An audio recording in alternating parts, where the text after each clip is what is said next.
বাম এবং কংগ্রেস এসইউসিআইএস শ্রমিক সংগঠনের ডাকে আজ সারা ভারত জুড়ে বন্ধের ডাক দেওয়া হয়েছে। তবে বন্ধের কোনো প্রভাব না পড়লেও বন্ধ সমর্থনকারীরা ইসলামপুর শহর জুড়ে বন্ধের সমর্থনে মিছিল করে। তবে ধীরে ধীরে দোকানপাট সবই খুলছে, সরকারি পরিবহনের সঙ্গে সঙ্গে বেসরকারি পরিবহনও চলছে। তবে বন্ধ সমর্থনকারীরা বলছেন, যেহেতু উচ্চ মাধ্যমিক পরীক্ষা আজ থেকে শুরু হয়েছে পশ্চিমবঙ্গে, তাই গণপরিবহন তারা ছাড় দিয়েছেন। তবে দোকানপাট, শিল্প কারখানা বন্ধ রয়েছে।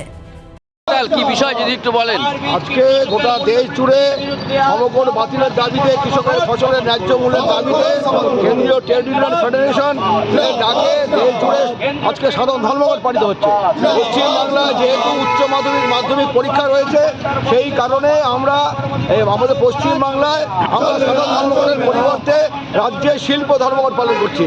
এবং এই শিল্প ধর্মঘটে উত্তর দিনাজপুর জেলার সমস্ত কল কারখানা, চা বাগান, ফ্যাক্টরি, অফিস আদালত বন্ধ থাকবে, এই আহ্বান জানিয়ে আজকে আমরা মিছিলে সামিল হয়েছি। ইসলামপুর থেকে দেবব্রত চক্রবর্তীর রিপোর্ট, কুলিক নিউজ।